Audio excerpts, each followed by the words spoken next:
So welcome everyone. Welcome back again for some of you to the IAACD Global Professional Education Committee Listening and Sharing Session. This is an annual event that has been going on for a few years now. Today we have like more than 30 countries participating in this event, and it's an honor to be chairing this session from Canada. So our panel would be led by the physicians of Ontario Neurodevelopmental Advocacy Group, and I will introduce you shortly to our panelist. I am Salaminesh, a developmental pediatrician from Children's Hospital at Western University in London here. And just as ground rules, we would love to see all of you participating and see you on video cameras. But if you do not wish to be recorded or would like to remain anonymous, you can keep your video off and you can refrain from commenting within the chat or rename yourself as participant. But we don't want this to happen, but you have the choice to do that as well. So our session is within the theme of the global listening and sharing, transition to adulthood, finding and navigating support pathways. And I will introduce our panelists. So our first panelist, I am honored to spotlight a leader in neurodevelopmental advocacy and adult care, Dr. Liz Grier. Dr. Grier is chair of the Physicians of Ontario for Neurodevelopmental Advocacy Group, or PONDA. And she is a family physician with PGY3 training in the care of adults with developmental disabilities. She serves as the medical director at Ongwanda Developmental Services, where she provides complex care and consultation services to individuals with neurodevelopmental conditions. Her clinical leadership is grounded in a deep commitment to continuity of care across the lifespan, and she brings valuable insight into adult care models and service integration. Dr. Grier is also the past chair of the National Developmental Disabilities Medical Interest Group of the College of Family Physicians of Canada and continues to advocate for system-level change, interdisciplinary collaboration, and inclusive care practices. Please join me in welcoming Dr. Liz Grier and the PONDA team. Our second panelist, I'm honored to welcome Sarah Pote, a passionate educator, facilitator, and parent whose lived experience brings invaluable depths to our conversation on transition and lifelong care for individuals with disabilities. Sarah is a parent of 4, including 1 teen and 1 adult who require constant care due to a rare diagnosis. Her family's journey through the health system has shaped her advocacy and professional path. She serves as a parent partner with the CanChild Center for Childhood Disability Research and as a family engagement facilitator with Rare Kids Canada, one of Canada's pediatric rare disease clinical trials and treatment network. Sarah also holds certification in implementation science and contributes to several advisory roles, all while continuing her work as a writer and presenter on the intersection of faith, disability, and belonging. Sarah brings a deep understanding of advocacy, education, and the emotional landscape of long-term caregiving. Her voice reminds us of the importance of centering families in care models and policy conversations. We are grateful to have her with us today to share her insights and reflections. Thank you, Sarah, for joining us. Our final panelist, I'm honored to introduce Brenda Agnew. Brenda is a passionate advocate and community leader whose voice has helped shape disability advocacy across Canada. Brenda is the proud mother of 2 sons, Chase and McLean. Her younger son, McLean, is a survivor of twin-to-twin transfusion syndrome and lives with quadriplegic dyskinetic cerebral palsy and profound hearing loss due to kernicterus, a preventable brain injury caused by untreated jaundice. Since McLean's diagnosis, Brenda has been a tireless champion for systemic change, working to improve policies, programs, and supports for children with neurodiverse needs and their families. Her advocacy spans across multiple organizations, including CPNet, Child Bright, PONDA, and the ASCPDM Community Council. She also serves on the board of directors for Easter Seals Ontario and co-founded the Parent Advocacy Link, an online forum with over 4,000 caregivers. Brenda's work is grounded in amplifying family voices, fostering inclusion, and ensuring meaningful engagement in decision-making processes. She is also a school board trustee with the Halton Catholic District School Board, where she chairs several key committees focused on special education, mental health, human rights, and accessibility. Brenda brings a powerful blend of lived experience, policy insight, and community leadership to our conversation today. Please join me in welcoming Brenda Agnew. Thank you. I will just stop screen sharing now so that we can see each other. And we have all our panelists on the camera here. To start us off, I'll just invite Dr. Liz Grier to introduce us to PONDA's work and some of the advocacy that has been going on around transition care and continuity across the life set. Over to you, Liz. Thank you so much, Manesh, and welcome everyone. This is such a nice opportunity, and special thanks to Brenda and Sarah and any other parents who are participating to share your stories and perspectives that help us so much in ensuring that the services and the programs that we develop are effective and tailored in an individualized way.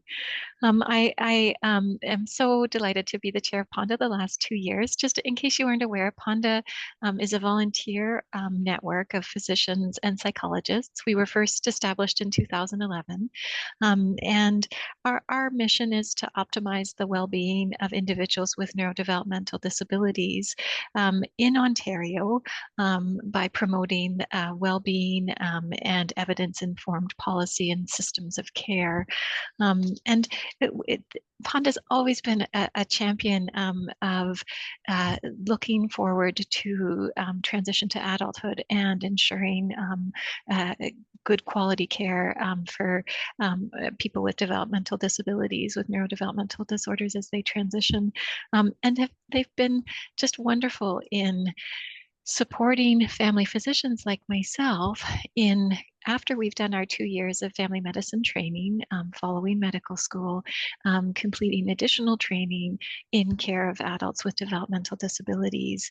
And they've been such strong advocates. And each year we train, it's small numbers, but anywhere from sort of 2 to 4 family physicians who are new graduates to learn more about developmental medicine and graduate them in hopes that they will focus their practice in some part in care of adults with developmental disabilities. What does that look like? We can be involved in sort of what we call more complex care, primary care. So we might be medical directors at a developmental service agency that provides supported living for adults with developmental disabilities. It's wonderful when we have the fortune of providing complex primary care for adults who are living with their parents still or families, some who are living independently. But these are the different kinds of situations that we would be involved in supporting.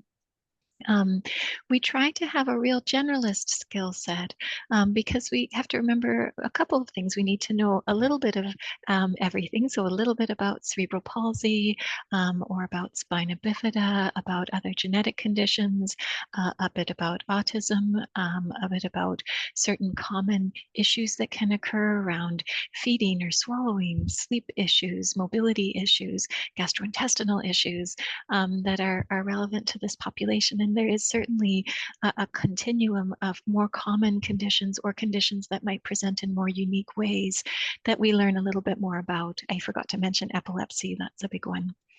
And so that's one piece. But then these are individuals who are adults and are aging just like the general population. And so we can see a layer on of common conditions like diabetes or cardiac issues or cancer, supporting people through a cancer journey. And so we need to bring our generalist family medicine knowledge to some of this kind of a little bit more specialized knowledge about developmental disabilities. So that's sort of what our day-to-day looks like as family physicians who focus in this area. And again, the incredible support of our developmental pediatricians and being brave to do this work, because there's no other equivalent adult specialist for developmental medicine or developmental pediatrics. You may know that there are pediatric cardiologists and endocrinologists and respirologists, and then there's adult equivalents as children move into adulthood. But there's no specialty in developmental medicine in adulthood. And so as family doctors, we are obtaining this training and hope to fill that gap. I think philosophically, it's important to share that we're very much hoping to see, as we become more established and have more resources around us, that this transition planning and this transition process is less of a discharge or graduation or goodbye from pediatrics, but much more framed as a hello to adulthood and a welcoming to a cohort of services that are more tailored to the needs in adulthood, but hopefully with time become equally as coordinated and effective as they exist robustly right now in pediatrics. Just looping back to our advocacy work, as we focus on transitional care, certainly we recognize there are many diverse needs of transitional aged youth with developmental disabilities. Certainly, some who are more medically complex and need, real improvements in the level of support for parents and families in terms of accessing in-home resources and daytime programming to replace school and some of the home care services that are in place in childhood.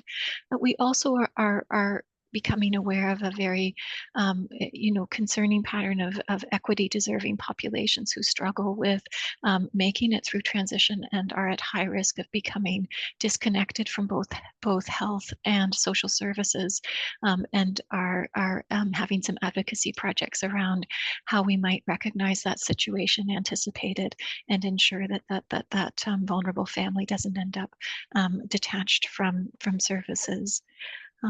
So maybe I'll stop there. So Manesh, thank you. Yeah.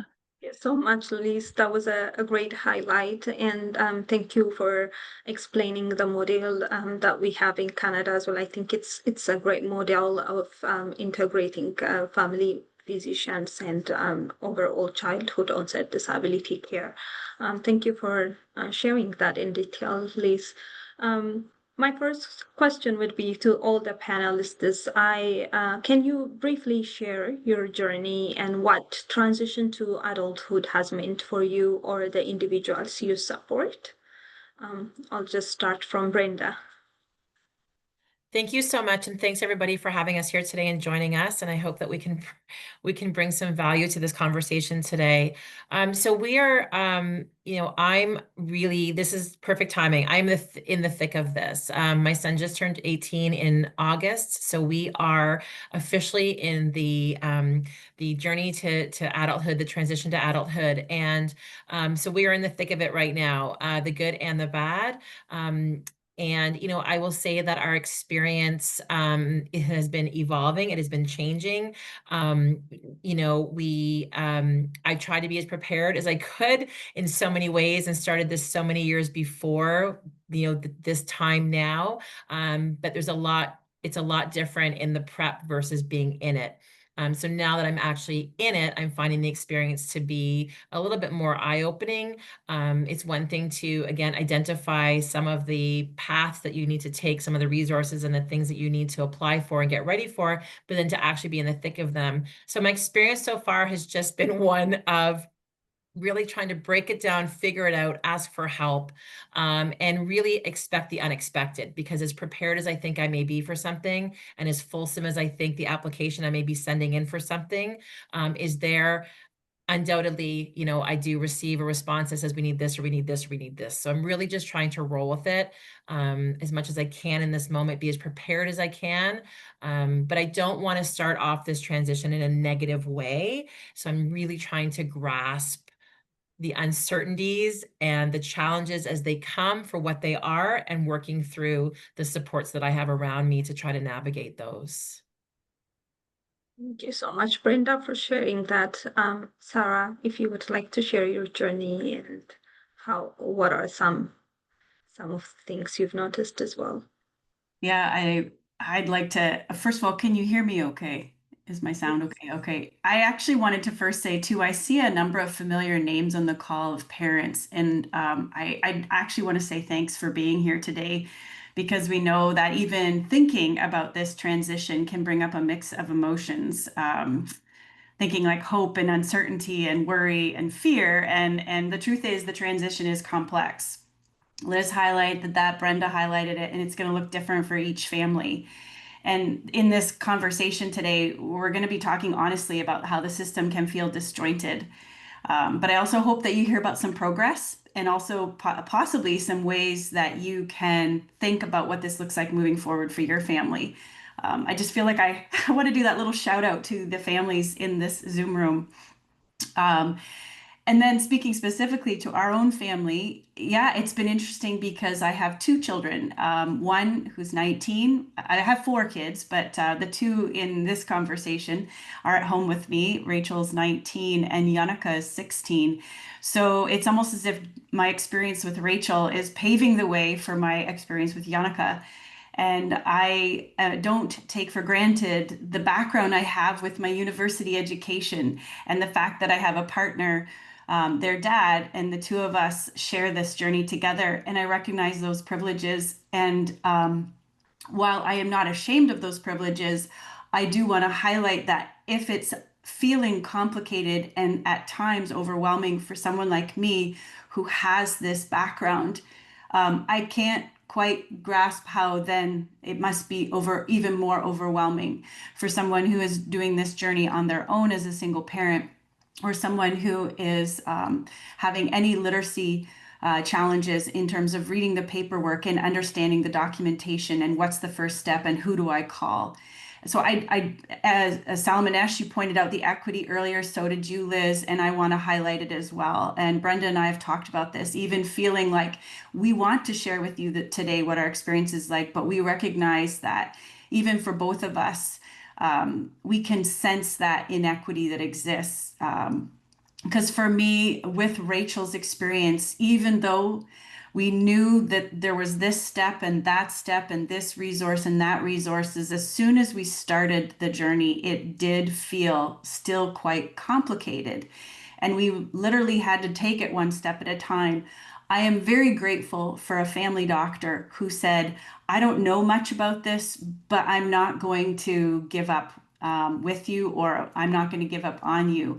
So in our case, our experience has been fairly positive because we've been leaning into a couple of different healthcare providers who have been willing to learn with us. And again, that is a gift. It's absolutely a gift. And then there's also the gift of talking to other families who are a year ahead of me. And I think there's a parent on the call, and I will not give them a shout out in case they want to remain quiet, but I see a name on the call. And if that name is the same name I'm thinking, I have emailed a number of times saying, what do I do? What do I do? And now I am finding there is a parent who has a child a year younger than Rachel who is emailing me saying, what do I do? What do I do? And it is just reinforcing that need for connection and relationship building among families and among the healthcare providers. No question. Thank you so much, Sarah. Indeed, that community is very relevant in the care of our families and children that we care for. And I want to hear more about like what were those opportunities and challenges that you are talking about in your journey.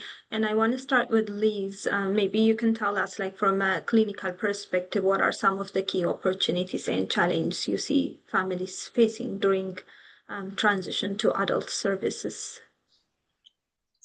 Certainly, thank you so much, Salmanesh. I would actually, put forward that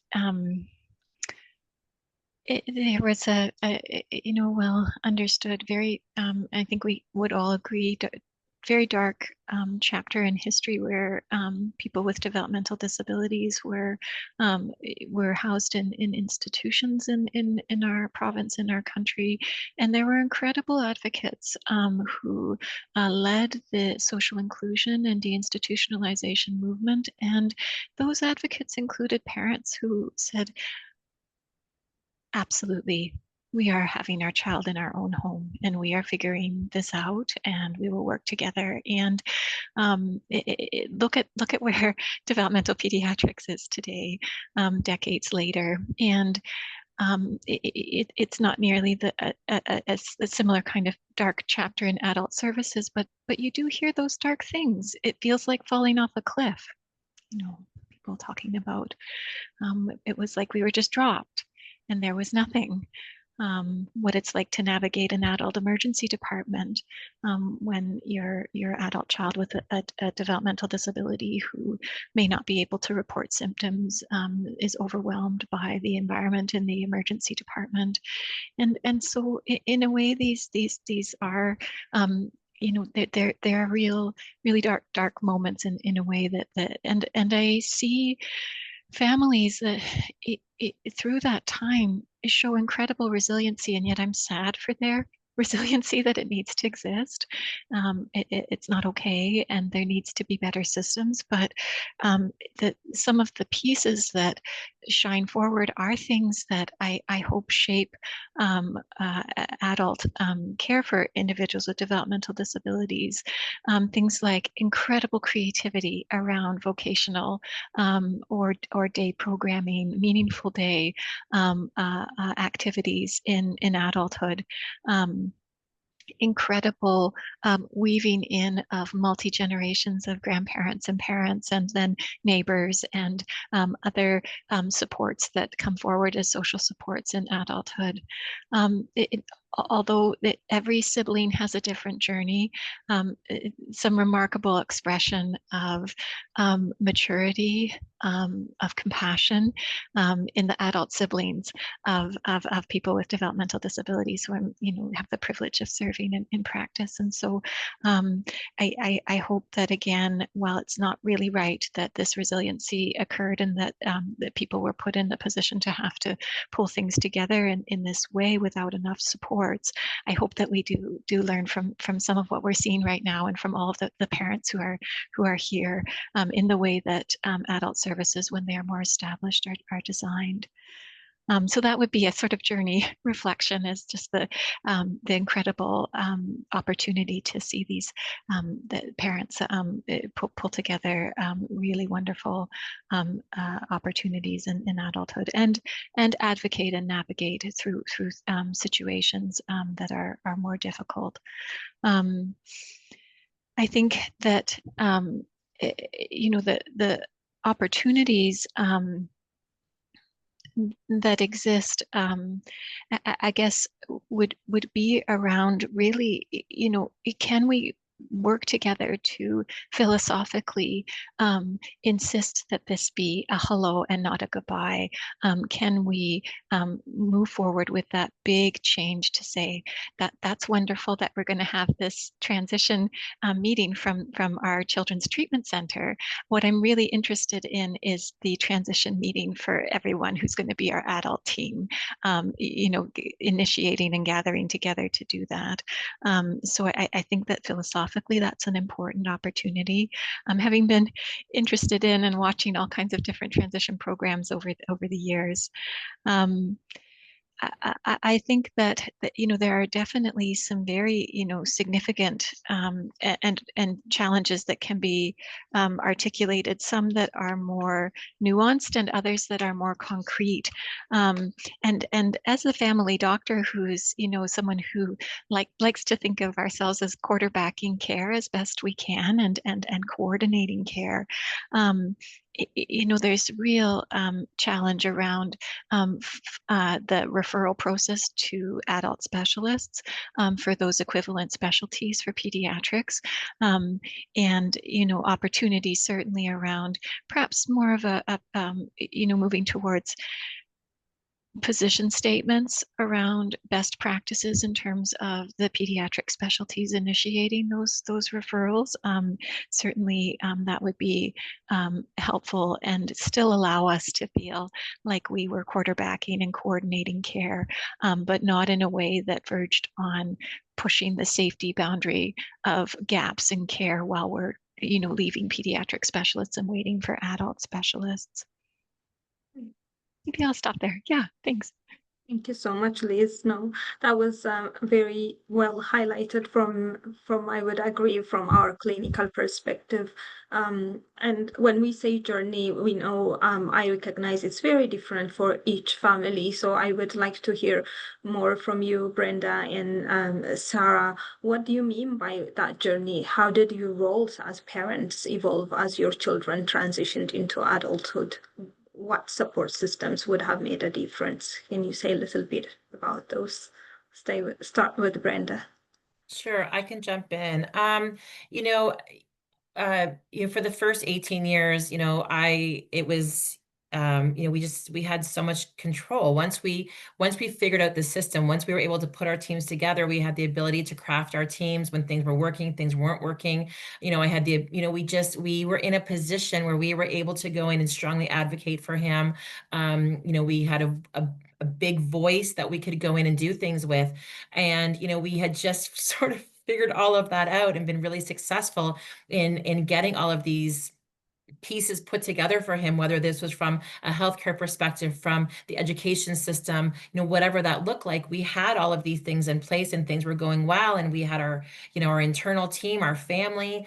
And then, now we're in a situation where, like, what does that look like? And we're trying to think about, the scariest part for me has been always thinking about when I'm not here anymore. And we've been really looking at building out, what does McLean's team look like? What does this partnership look like? I've had the ability to learn from peers, as Sarah's pointed out, and so many people, who are going to be his team members. And so while I'm helping to navigate into this next piece, I'm thinking about all of those players. And I'm thinking about, I, for the longest time, thought, oh, my oldest son will take this on.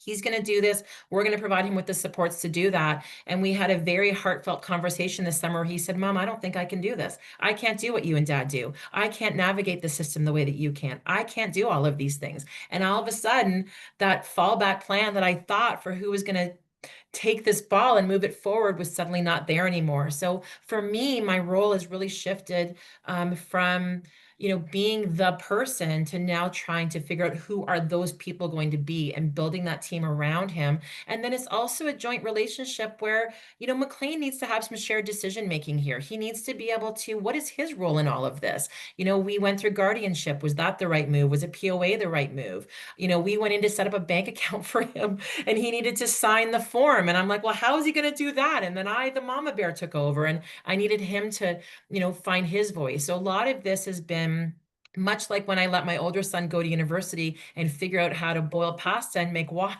to do all, I need to find ways to empower McLean also, because he's going to have these conversations, advocate for himself, and be part of these shared decision making. So, that's where I've really seen my role shift, has been how involved can I be, but how excluded can I be to make this work? And I haven't found that balance yet. And that's where I've been struggling as a parent in this transition piece with McLean. Thank you for sharing that, Brenda. That's a lot to take on as a parent and as a sibling. I understand. Mm-hmm. Thank you so much for sharing, Sarah. Yeah, boy, this is trying to think of what actually, what can I capture? Because I feel like this lunchtime conversation, or at least feels like lunchtime here in Ontario, could actually extend into days. But I'll try to capture just a couple of things.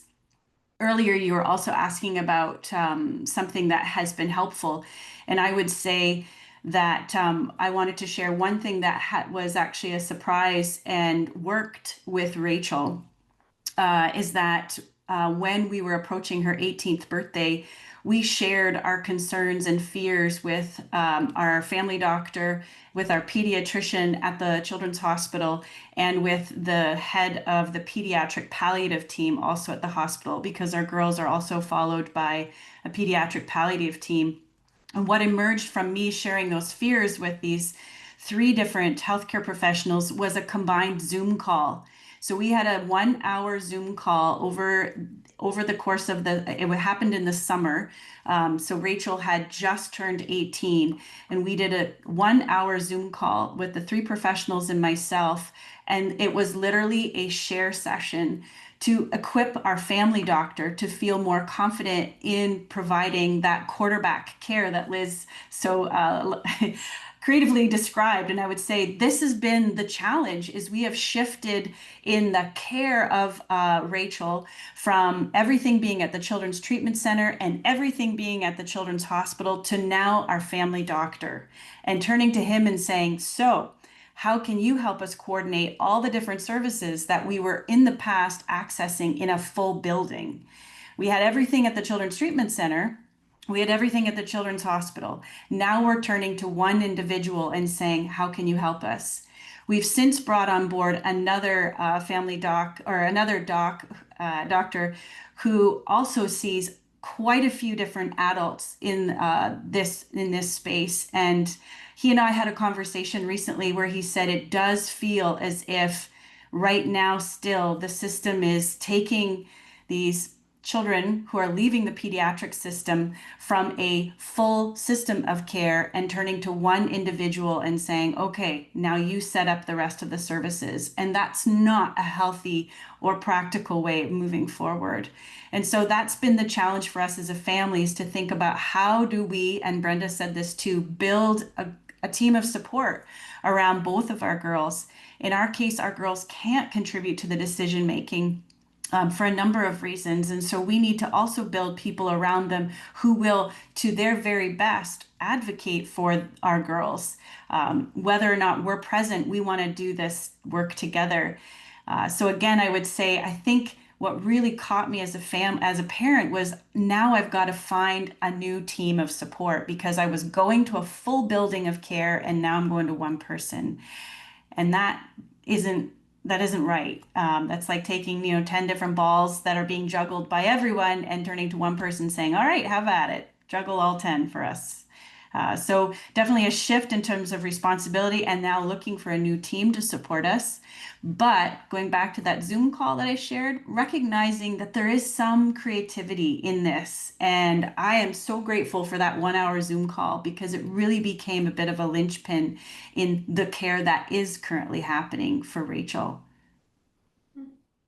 Thank you so much, Sarah. And we do, I think I would say for most of the audience in this call as well, when I say that we do really want to learn about those creativities and what has helped your family, or how have you used your advocacy and community engagement capacities into helping your children. And I'll get back to you on that. I would like to hear from Liz.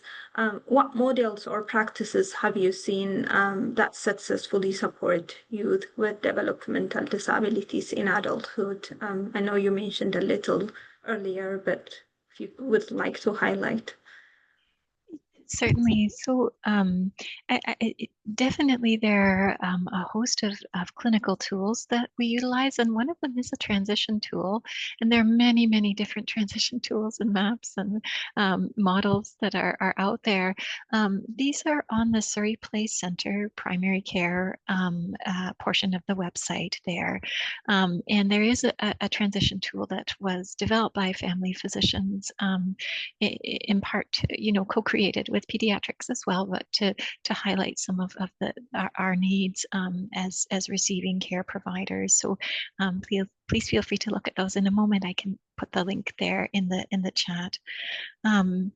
I think that actually there's some very simple practices though that can be very helpful. So one is a warm handover, and so Sarah couldn't have described better what we would call a warm handover. And there was sort of some thoughts around it. Do we need to be more co-located? How do we create these warm handovers? And I would just put forward that virtually is just an incredibly versatile way to do that, and to be able to include the patient and family as well, as well as a tailored group of professionals. As Sarah mentioned, there was some maybe uniqueness in her story, and I see that all of the time. Psychiatry may be more important for one individual, whereas physiatry may be more important for another, etc. How about ongoing access? How about being able to still reach out to that developmental pediatrician and ask questions? And so we're seeing some nice opportunities for that, whether it be, phone-based case conferencing, but also e-consult is a very slick tool that we love in primary care, where we can just send some very specific questions electronically and then get a written response. And I love to share those with families. It just gives them a sense too that, okay, she's still got a lifeline there to all of those folks in childhood to ask those specific questions. Last practice that I'd really like to suggest is, thinking about caregiver health. And although we don't necessarily, all of us have a lot of expertise in family medicine, we have the incredible privilege of being the physician or provider for the whole family, and the provider for the caregiver. And I hope that we can be uniquely positioned in childhood to be a touch point that's looking after the caregiver's health and how they are doing, and that might be a warm transition piece where some trust has been built up in childhood, as in a role as caring for the caregiver, and then transitioning to care for the adult childhood from there, or child from there, as a way of having built that trust and assurance of understanding. You can get into transition models of, okay, well, how about at age 11, you start seeing your family doctor and your pediatrician, and it's like, but don't you realize I'm seeing my orthopod and my physiatrist and my XYZ? Is this just one more appointment amidst so much to do? But that little opportunity, whether it's phone-based or virtual care, to check in on the caregiver as the family physician who is your patient, is a beautiful opportunity.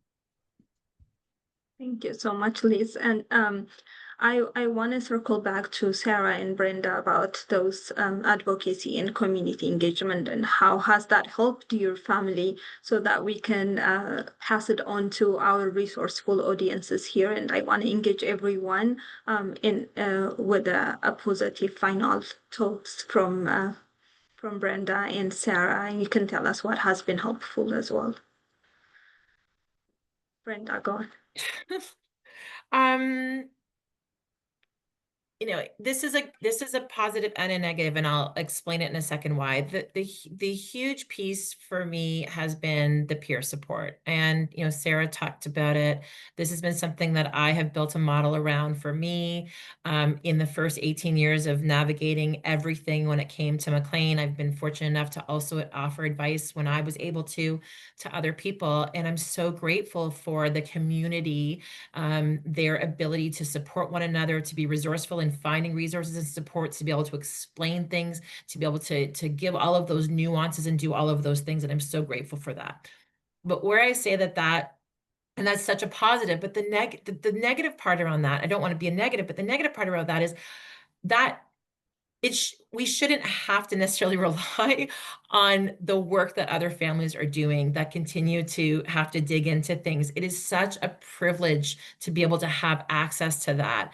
But it saddens me in that it should be easier. It shouldn't be that complicated. I don't know why we continue to reinvent the wheel. I have conversations with families who have been navigating this for years, and we're still having the same challenges that they were having. And I'm like, why aren't the challenges getting easier? And, I have a great primary care physician who's like, Brenda, just tell me what you need. I'll give you any referral you want. I'll give you anything that you need, but I don't know what I need. And so, it would be so wonderful to have organizations that just had more dedicated system navigation coordinators. You can send me to all the links and I'll fill out all of the things, but I need someone like my peer support to explain to me what that means and how I navigate that and how I deal with all of those pieces. And so it would be wonderful to have these dedicated system navigators that could help families so that when you click on a link and you're unsure of something, you have someone to go to.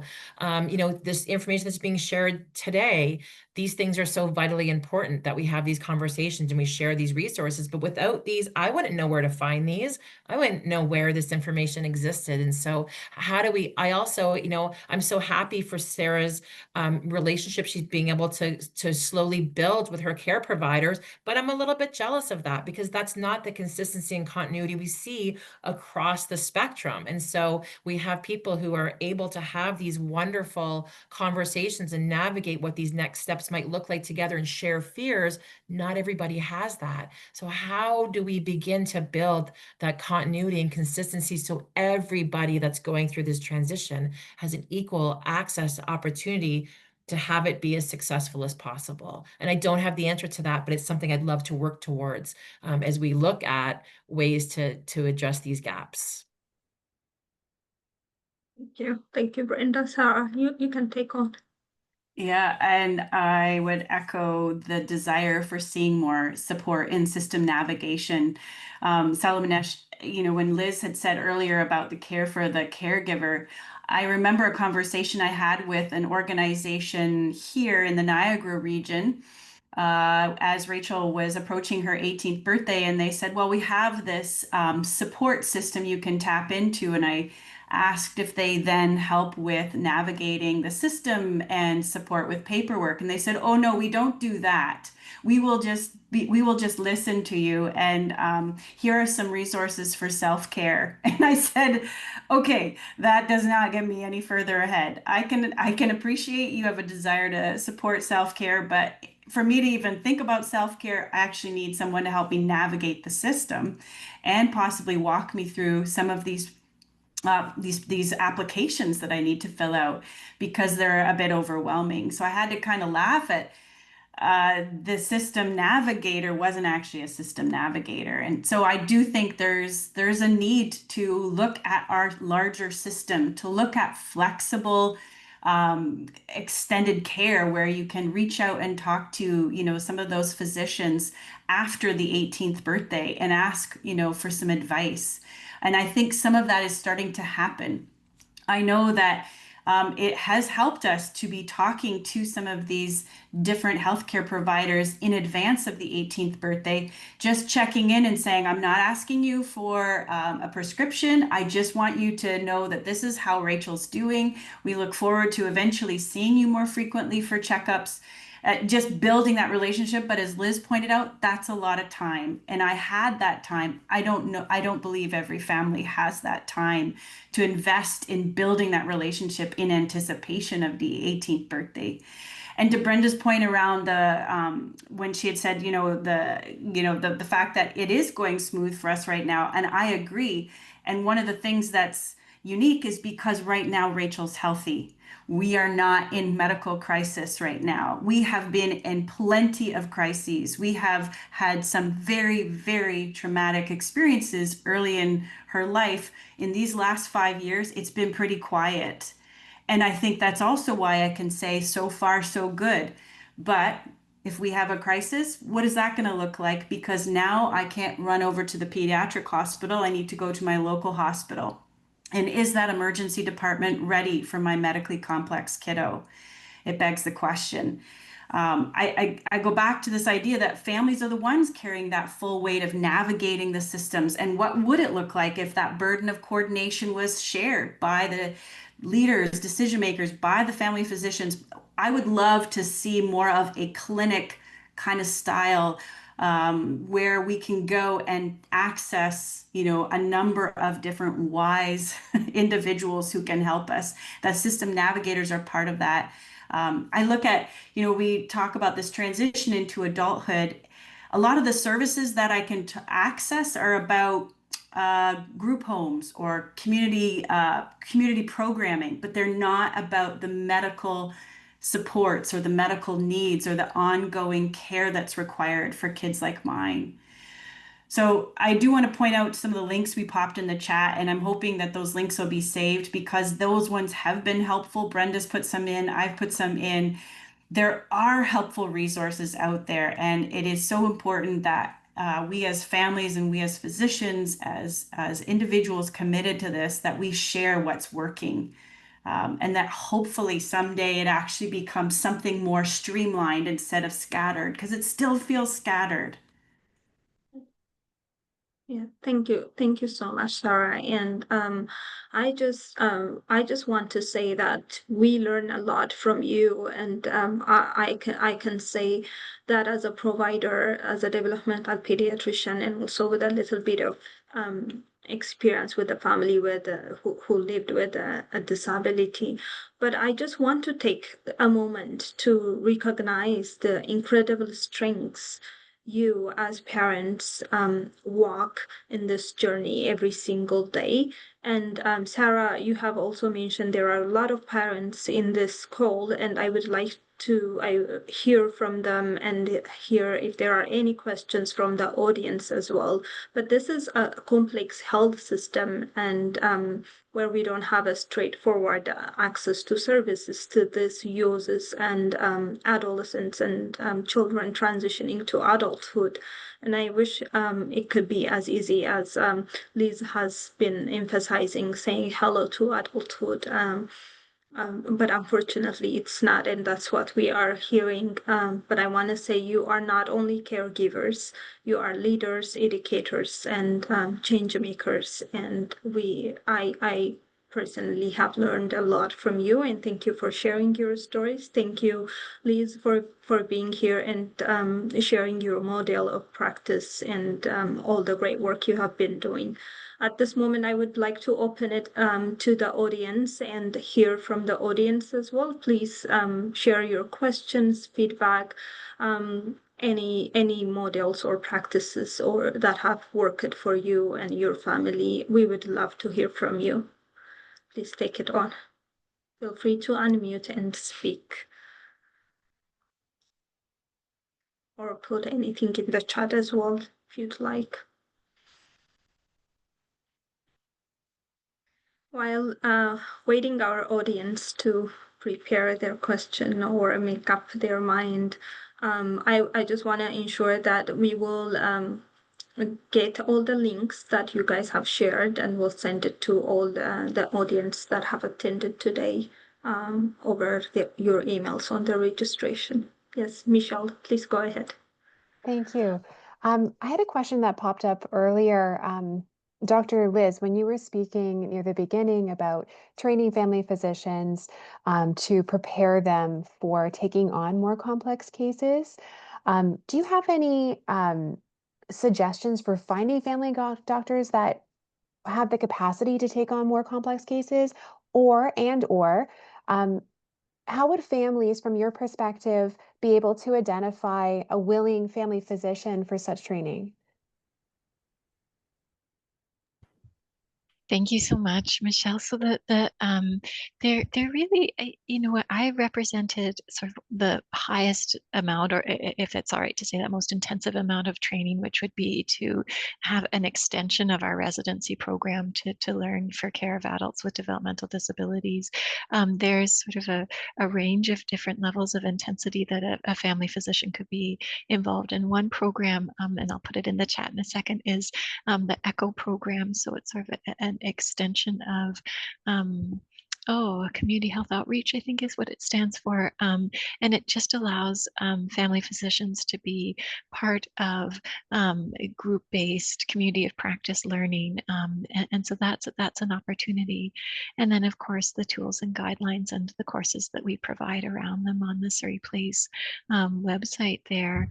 Um, there is the opportunity to access consultation in the GTA, and we're hoping to grow some of those areas with a group of family physicians with additional training who provide consultation out of Surrey Place Center. And so that's an opportunity for a family physician to then consult to another family physician with training to access support.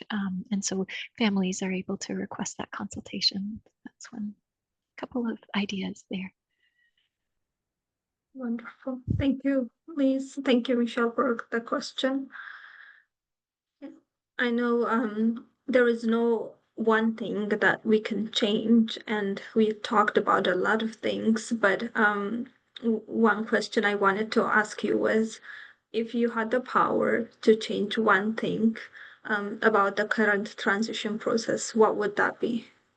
What would be the most prominent thing for you? I'll just start from Sarah, and Brenda and Liz, I'm coming for you. Just one thing? Oh dear. Probably, I do go back to the idea of the flexible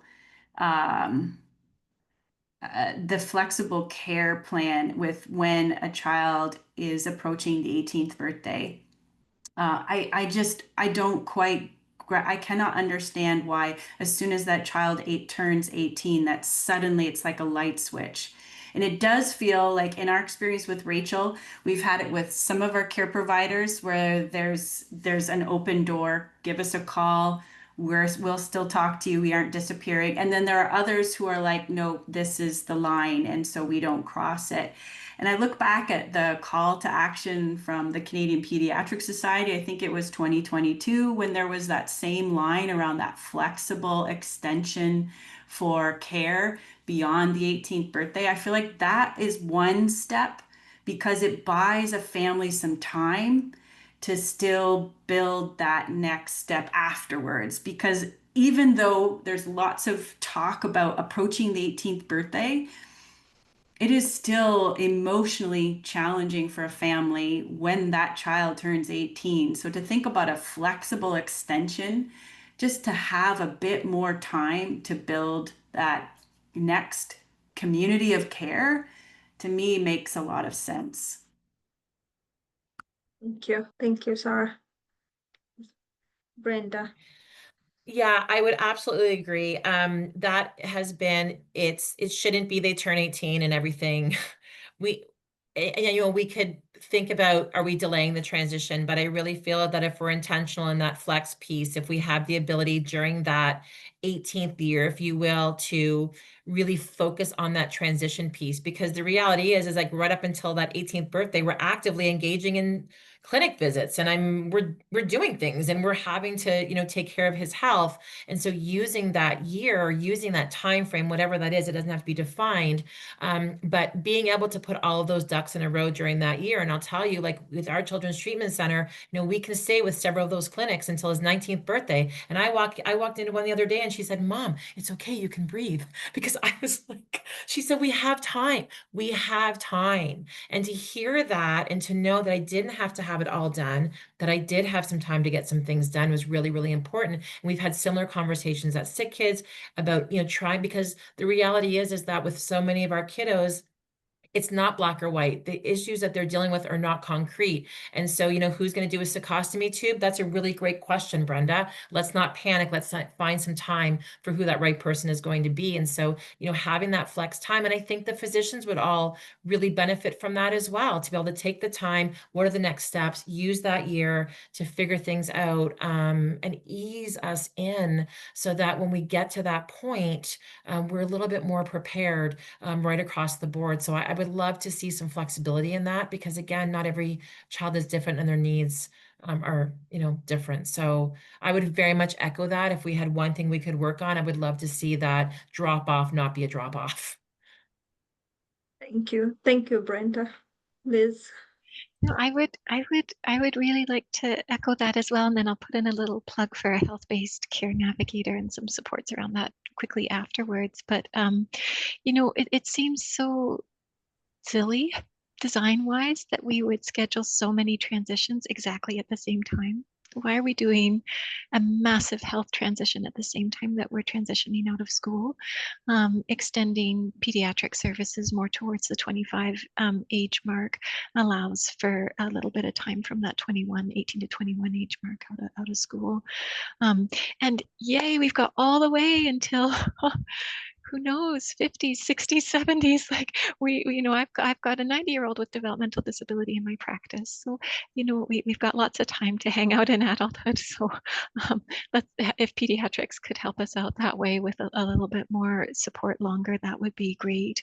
And yeah, hearing loud and clear about, yes, the care navigation, it's helpful to have some caring for the caregiver supports there, but that care navigator, if they aren't all in health, at least, there needs to be someone who's in health. And we use the term embedded in primary care to refer to a care navigator who is co-located with family physicians, is on the same EMR, doesn't have like I can help for this long and then I have to discharge you, can just intensify and de-intensify on an ongoing basis like we do in primary care. So we're really talking about how that care navigator is shaped so that they can be an effective player and resourced well to answer care navigation questions that they themselves don't know. Like who changes a cecostomy tube? Yeah. And that's not a difficult question you're asking, and I hear what would be the most helpful, and I can see how we can help, but I just don't know what policy changes need to happen to implement, like for pediatricians or developmental pediatricians like us, to be able to see those kids until they are a little bit older. Maybe that could be something we take up on through PONDA and advocate for. I think that could be an outcome from this panel, and we can take up on that work. There is a question in the chat, and there are some very nice feedbacks and great feedbacks from the audience. Thank you so much, everyone. There is a question from Kimberly. Maybe Liz, I think you can tackle that one. Kimberly is wondering if there is a place to find primary care physicians, a database or webpage who have completed the specialized training. That would be helpful to refer her patients to. Yes, there is. So I don't know that Surrey Place has a database or web page, but they do have an e-referral process. And so there is that step of going to one's own family physician to then access that point. But it's through a system called e-referral that would be familiar to anyone's family physician, and they are based out of Surrey Place Centre. We're really looking to try to extend that as a provincial resource using virtual consults. So I'm sorry to be Toronto-centric here, but that's the way to access it. Yes, Michelle, take on. The e-referral process specifically, so if you're approaching a family physician that this is something that is completely new to them, that is not on their radar whatsoever, what are families saying to them to get them linked up with this e-referral process? it would be something that they would access through the e-referral program is called Ocean, and it is the Surrey Place Center Ocean-based family medicine referral for adults with developmental disabilities. And so, We do. yeah, Yeah. we can be a resource for questions. I think if that follow from here, I perhaps Selamanesh, I'm not sure if there's an access point that way. That's great. I think that would be for Toronto, and for London, we do have a session coming up at 2 p.m. If anyone could join us, we'll be talking about the transition navigator and the transition clinic that we have here at LHSC, and we can hope to see you back on that session. But thank you so much for your participation, for your insightful comments and feedbacks. Thank you, everyone, for being here. Thank you, Brenda, Sarah, and Liz, for being so courageous to share all the challenges and all the opportunities we do have in this childhood onset disability care, and really intimately share your family's story with us as well. I really appreciate that. Thank you so much, everyone. Yes, we can let everyone go. If I can have the panelists remain, I'll stop recording now.